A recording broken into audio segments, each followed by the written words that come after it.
Hello everybody, it's Howard the Teaser King. I'm rolling tonight, so I'm going to talk some more. I'd like to talk about what are we betting, how do we handicap, what are we looking for, and what are really the keys to picking a game. Jimmy the Greek used to do something on CBS where he'd have this little box and he'd have these check marks and who's the better coach, who's the better quarterback, who's the better running back, who's the better defense, where are the intangibles. And that's really kind of what I do. The first thing I look at is the coach. Who's the better coach? That's why I took Ohio State. It was Urban Meyer against some schlub from Oregon. That was easy. Who's the better quarterback? Quarterback's the key to the game. Who's got the better defense? Because the defense could shut down the quarterback. And then the intangibles: kickoff returner, good kickers, good punt returner, something that's going to really be that X factor. And that's kind of what I'm looking at is, why do I love Seattle? Their defense. They got Coach Pete, they got Russell Wilson, they got Lynch, they got the great defense. Sherman's an X factor. You look at all that, and that's why I like them and I take them. A lot of this, so what you do each year, the reason it takes a few weeks because you got all these coaching changes. And I'm laughing at some of these coaching changes. Rex Ryan goes from the Jets to Buffalo. I mean, he's still not going to have a quarterback. He still has a good defense. I don't get Buffalo hiring this guy. I mean, he was terrible at the Jets. I mean, I like him. I think he's a good defensive coordinator. He's not a head coach. But Buffalo, what are they going to do? They still don't have a quarterback. Then the GM will probably draft some idiot from someplace, and the guy will suck. And it's like Christian Ponder, E.J. Manuel. The guy's terrible in college. What they think that he'll be any good at is beyond me. So I mean, the whole process of the way they draft is insane. I mean, if the kid's a winner in college, he's going to be a winner in the pros. But he's terrible in college. What makes you think he's going to all of a sudden be good in the pros? I mean, this is why these GMs are just so stupid. They don't get it. They look at the size, they look at the arm strength, but the guy's not a winner. He throws too many interceptions, doesn't know where he's throwing. He can throw the ball a mile, aka Matthew Stafford. I have this beef with the Lions where they should be playing Kellen Moore, and everybody, oh, Kellen Moore, come on, if he was any good, he'd be playing. And I'm like, the guy's so much better than Stafford. If you watched him in college, he makes decisions, he doesn't throw the ball over, and he scores touchdowns. I guarantee you he would have beat Dallas. I guarantee you they'd be a much better team with him. But for whatever reason, they'll play him in the preseason, and then you don't see from him again. And then the argument is, if he's no good, why is he still on the team? And I think these rookies have a 3-year contract, so the 3 years are up. If I was a team like Jacksonville, I'd be taking this guy in a heartbeat. The Lions are too stupid, and they want to stick with Matthew Stafford. It's just incredible. But again, I use this to gamble with. This is why I lock against Detroit at Green Bay. I lock against Detroit at Dallas, because I know Stafford's a loser, and I know he's not going to win the game for him. And this is what I do, and this is what I look at. So what happens is you get a new kid coming from college. Now, I've already spotted, there's a kid out of Western Kentucky. I can't remember his name. This guy's a winner. When he gets up there, man, this guy's going to light it up. I knew Derek Carr from watching him at Fresno State would be a good quarterback. I knew he'd be the best quarterback taken, even though he wasn't the first one. This Blake Bortles doesn't impress me. He'll never do anything. So it's just really silly. I knew Jake Locker was going to be terrible. Ponder. They weren't good in college. What makes you think it? And that's what kills me. Is Chase Daniel and Kellen Moore were winners in college, but they don't play him in the pros. They play Chase Daniel at the end. What does he do? He beats San Diego. So he can't quarterback, but he beats San Diego. He's a winner. Kellen Moore will win games for you. And that's who I would bet on. I bet on Joe Montana. I bet on Bradshaw. I bet on all these, Dan Marino, except for the playoffs. He was like him and Peyton Manning. They get to the playoffs, they start getting the chokes. But Montana would win, and Troy Aikman was a winner. Steve Young was a winner. So you just watch the quarterback. He's a winner, and then you start betting him. And that's what happens. The defense, you look at the defenses, you look at the coaches. Some of these coaches in the pros, I have no idea who they are. And this Chuck Pagano, who is he? He's coaching Indy. I wouldn't bet on this guy ever. I mean, they're a good home team against Jacksonville and Tennessee. It's all because of Andrew Luck, but I mean, you know, I'd be shocked if they beat New England. I was shocked that they beat Denver, but that's because Peyton Manning was injured. So I was betting Peyton Manning there. But don't worry, I wouldn't have bet on. I would have taken New England this week no matter what, if Peyton Manning was playing or not. But that's what you're looking for. Those are quarterbacks you bet on. You're betting on certain defenses, and that's really the key to it. So now let's get to like Jim Harbaugh going to Michigan. Jim Harbaugh is one of the strongest coaches against the spread. He when he was at Stanford, they were probably 85%. They'd win it at home every time. They'd blow out. They're great in the bowls. They're great dogs. From the time they beat USC, getting 42 points, that guy can coach and he covers. And he was great at San Francisco the first few years. Until this year, they were all of a sudden he became a bet against home favorite. I really don't know what happened this year, why they lost. I think it's a lot of Kaepernick was throwing the ball way too much. He's a running quarterback. He's not a very good quarterback. Russell Wilson's so much better. He's not a guy you bet on. He throws way too many interceptions. He'll never be a good quarterback because he doesn't know how to read the defense. And he in the Bear game, they're up 17-0. He throws 4 interceptions. What are you doing? You got the lead. Why are you throwing the ball? And if it is, it should be a screen pass or a quick slant or something. You should be pounding the ball running. Why weren't they? Why wasn't Harbaugh running? That's his forte. So there was a lot of trouble there that didn't make sense this year. But Harbaugh covers. Now Harbaugh goes to Michigan. So what do you have here? You have this first year, be careful because I don't know that he's going to be as strong because they're not his players. You heard me talk about Stanford's coach. I don't think he's very good, and he's been winning with Harbaugh players. Now, they all graduated last year, and now this year they weren't very good. And he had his players, not Harbaugh players. Harbaugh players are not the same. They're different players. They're winners. And that's the difference. Harbaugh's a winner. He gets his players winners. Andrew Luck's a winner. That's what he does. So what you have, you start betting against Stanford because the coach doesn't have Harbaugh players anymore, and they start losing. I locked Oregon against Stanford because if Harbaugh was there, I would never have locked Oregon against Stanford because I would have bet on Harbaugh.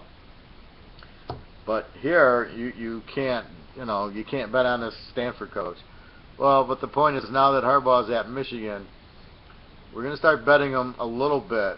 I barely bet Michigan. I don't think I bet Michigan. I bet against them a couple of times. They were so inconsistent, you had no idea what they're going to do. And those are teams you stay away from. But now with Harbaugh, we know exactly what we're going to do. So the first year, I don't expect them. I expect them to cover. They play 12 games, probably 7 or 8 of them. But they'll be good against like Ohio State and Michigan State. In the big games, they'll get up for.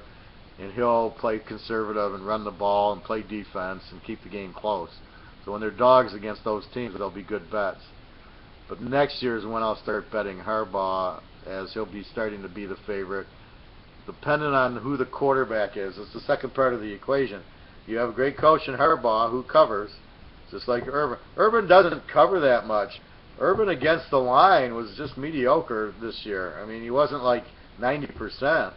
The kid at Florida State, the coach there, he covers 90% of the time, but not the kid, not Urban. But he wins as a dog. Anytime Ohio State's a dog with Urban, he knows how to motivate, and they win. But there were several times he was a favorite, and they were losing to Virginia Tech and barely beat Indiana, barely beat Purdue. I mean, they weren't blowing out teams, not like they did at the end. But that was because they were the dog. So the point said, look for Harbaugh next year to get his players in. The key will be the quarterback. That's step 2. So you got the coach. Now you need a good quarterback. Now if they get Hogan from Stanford, I'd bet Michigan a lot more and sooner because you got a good quarterback. The problem with Michigan is they haven't had a quarterback. You've had Denard Robinson, who was not a quarterback for 4 years, and now you've had this Gardner, who's a wide receiver for 3 or 4 years, or 3 years, I think. So you've not had a quarterback in 7 years, and look what's happened. They've been terrible. It affects the defense. It affects everything. So what I look for with the quarterback, you score points, you rest the defense, and then you have a better defense with a good coach and a good quarterback. Then you get a better defense, and it leads to money, and then you bet on them. And that's what I look for. And those are the intangibles. Those are the art of betting. Who do you bet, and who do you look at? And that's what you do. I mean, look at Cincinnati. Bad coach. Andy Dalton's decent. He's inconsistent. Their defense is never that strong. But look at Baltimore. Good coach, average quarterback, but a great defense usually. So that's why they win. So you just look at it. That's who you're looking for. The best defense. So what I would do is I'd go on Yahoo Sports and I'd look at NCAA and I'd look at the defenses by stats. And I'd look at the best, and here's the top 20 defenses, and that's who I would bet. Or I'd go to the quarterback stats. I started playing Western Kentucky.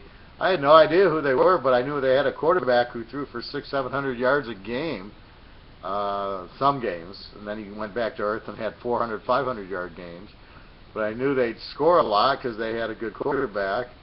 Last year they had a good defense, but this year it wasn't as good, and they have a nice offensive coach. So that's how I find the Western Kentucky is just look at the quarterback, and you hope their defense is any good. One team that kind of got me a little was Michigan State this year. I won a lot of money on them, but a couple times they let me down, a.k.a. against Ohio State and Oregon, because their defense wasn't as strong as last year's. And that's where it gets tough, is you fall in love with the team last year, Michigan State, they win you a ton of money, they win the Rose Bowl, they win the Ohio State game, they blow out Michigan, and they just had a dominating defense, good quarterback, good running backs, they had balanced offense and a good coach. And I'm betting them, and then this year it comes, and I think their defense is just going to be replaced. They'll replace the 4 or 5 starters they lost because they shuttle people in anyway. And I figure, well, they'll still have a strong defense, but they had a very weak secondary, but they had a great quarterback and good their offense scored, and the coach was good, but their defense was very, very weak. But it takes that adjustment. Like in the beginning of the year, you think they're still strong, and then as they get going, you see that they're not as strong. But by then, you've already lost a few bets on them, so you have to. But I'm good enough to make the adjustment, and then once I see it, I'm watching a lot of games and looking at a lot of stats to see how is this team doing. In the pros, it's a little easier because you got 32 teams. You see highlights of every team. You know players on every team, and that's why the pros are much easier. I'm betting Tom Brady's there 10 years, 12 years. I think it's been 13, 14 years. I mean, it's unbelievable. Manning's been there since '97. So you have guys in the league, then Andrew Luck comes up. Well, I've seen him in Stanford. And that's why the pros are easy. I know what I'm going to get from Indy this week. I know what I'm going to get from New England. I know what I'm going to get from Seattle and Green Bay. In college, I mean, did you think Oregon was only going to score 20 points and have the ball at the 5-yard line 3 times, miss a field goal, and kick 2 other field goals? No, you wouldn't have. You could never have known that. But if it was the pros, Tom Brady is not kicking 3 field goals at the 5-yard line. I guarantee you. That's because Mr. Gronk will come in, and you know Mr. Gronk. So that's the key to it. This is what's getting difficult in college, and I'm really going to do some extra research next year. A lot of guys leave for the pros early. They only played 2 years. Look at Winston. He played 2 years. Before, Winston would have played all 4 years. I'd be betting hard on Florida State next year because they'd have Winston, who I now know is a good quarterback. You don't know him the first year because you can't scout high school because it's totally meaningless. So Winston comes up, and then he starts playing, and now you get him this year. Now what should happen is you get him next year, but you don't. He leaves. Now there's a new quarterback at Florida State. You can't bet him until you see this guy against real competition, not the high school teams they play in the beginning for 2-3 weeks. So it becomes very difficult in college to learn the new players, the coaches move, get a grasp on the defense. Now I read up, I know how many returning starters there are, but you don't know the new guy who comes in if he's good or bad. especially the quarterback, the defensive guys, the running back. I mean, Melvin Gordon wasn't that strong last year. Abdullah was okay last year. This guy out of Indiana and a guy out of Minnesota I never heard of before. All of a sudden they're first-round running backs. So it's things like that that these new guys pop up. The problem is then they go pro, and so everybody's new next year. I mean, there'll be a few guys that are coming back, and that's what I usually bet early in the season. But again, you're looking at the coach, you're looking at the quarterback, you're looking at the defense. You hope the offense is balanced, a good running attack and a good passing attack. Example, Michigan State, Connor Cook throws the ball well, and they got Langford to run it. They got balance, it's going to hurt the other defense. Good coach, smart coach, and then a good defense. So you're pretty much taking them in the bank. Ohio State actually has a weak defense. Their defense isn't that strong, but they're balanced on offense. They can run the ball very well. They can throw the ball very well. So therefore, they're going to score a lot. And defensively, like I said, they're not a top 10 defense. So that's what you look for. And again, you're betting the coach. Now, there's so many coaches in college. It's hard to keep track of that. And then they move. A guy will do good at San Jose State, and then he moves to Colorado or something, and it's like, now I can't bet San Jose State because now I got a new coach that I gotta get data on because it's too risky to bet him because I don't know who he is. And then the good coach who was at San Jose State who goes to Colorado, I got no idea. What am I supposed to do with that? So therefore I can't start playing Colorado because he doesn't have his new players, just like Jim Harbaugh. So Jim Harbaugh is going to take a year to get new players, but we'll be betting him heavily. Not this year, but next year. Maybe this year if Hogan comes or he gets a like a senior who's graduated to come for his 5th year or something like that. But once he gets his quarterback in, the key will be the quarterback. Once he gets the quarterback, he'll create the defense, he'll create the offensive line. They're going to run it down everybody's throat. But you have Harbaugh. So once he gets a quarterback, we'll start betting Harbaugh heavily. And I've done that my whole life. If it was Chuck Noll or it was Tom Landry or Bill Walsh, I make more money on the coaches than I do on the. But if you give Bill Walsh Joe Montana, then it's payday, and that's what you look for. So if you can get the good coach with the good quarterback, that's where the locks come from, because you're betting the quarterback and the coach. They'll end up with a good defense, and it's just that's what you look for. So anyway, I just wanted to talk about the keys to handicapping and really what we're looking for and why we lock games. I mean, it could be a revenge game, it could be just a matchup, it could be injuries. The players are injured. Like Aaron Rodgers, let's say he tore his calf and he was out. I mean, I'd be locking Seattle because you got Aaron Rodgers out. I mean, he's playing, and I didn't lock the game, but I like Seattle a lot because Rodgers has. But even if Rodgers was healthy, the matchup favors Seattle, and I'm betting the matchup. But with the torn calf, they're going to eat him up because he can't. He's not mobile. He's not going to blitz. They're just going to come and just Seattle. They're the fastest team I've ever seen. They're just going to pound them. And again, Coach Pete's a very good coach, and Russell Wilson's a good quarterback.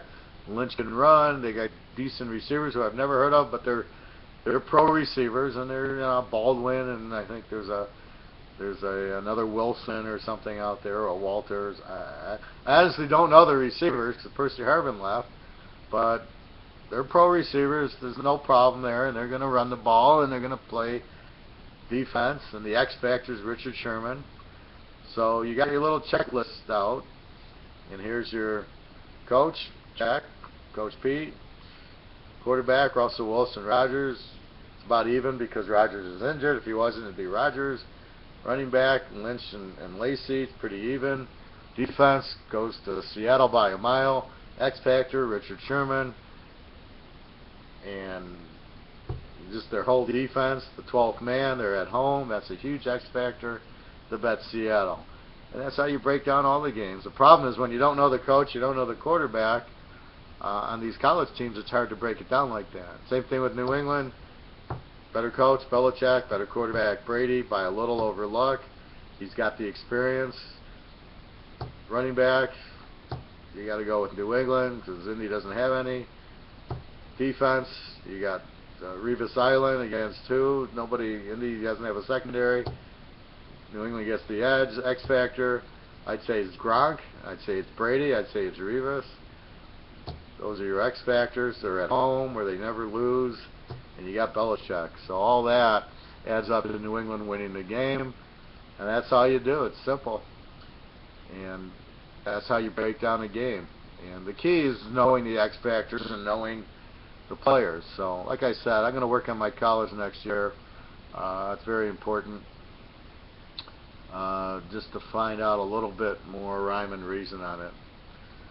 But anyway, that's how the Teaser King does it, and I've been very successful my whole life doing it that way. I was playing poker at the Venetian in Vegas Christmas. This guy sits down next to me, and I like talking Teaser King and football, and I go to him, "You bet football?" And he goes, "No, don't bet football. I used to be a professional football bettor, but now that the internet's out, I don't do it," or there was some reason he doesn't do it anymore, not because he lost. And I said to him, "Now I know why I do it. It was very obvious how I pick," and I just played stupid, said, "Well, how do you pick? How did you pick?" And he said, "Well, I basically bet on the best player. So Joe Montana or Tom Brady or whoever the best player was, he'd bet the best player." And I just kind of smiled because that's what I do. We're looking for, as I just said, we're looking for the top quarterback, the top defense, the top coach. And you bet those people, and you bet against the losers, basically. You bet against guys that you don't know why they're there. They're terrible coaches. And you can see their track record. They're not winners. You got terrible quarterbacks. You don't know why they're in the league. But it's great because you bet against them. I was hoping Brady Hoke would have stayed at Michigan because I would have continued to bet against the guy because he's a terrible coach. But now Jim Harbaugh's there, we'll bet on Michigan. So it's very simple. And what he said makes perfect sense, and that's what I do, is you bet the player, you bet the best players, you bet the best coaches, and you just pound away at them. And that's what he did. He was very successful. He was a professional sports bettor, and the things you talk about in Vegas, it's just that's why I go so often. Anyway, have a wonderful day and a wonderful weekend. Enjoy the championship games on Sunday.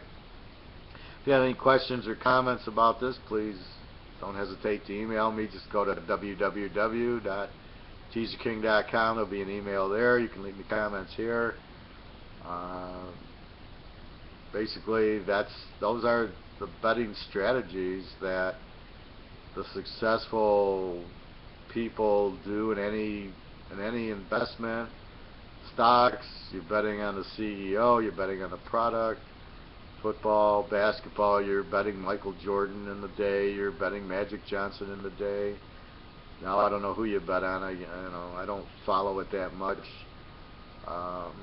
College, you bet the coach. I mean, you're always betting the coach and the star player, depending on the sport, and the defense, and that always wins in every sport, and it'll win in any bet you make. It's critical because there's good coaches and bad coaches, especially in college. There's so many bad coaches, it's guys you never heard of. But that's great. That's why we bet against SMU and Tulsa all year last year. All right, everybody, have a great holiday, and I will let you go. All right, it's Howard, the Teaser King. Take care.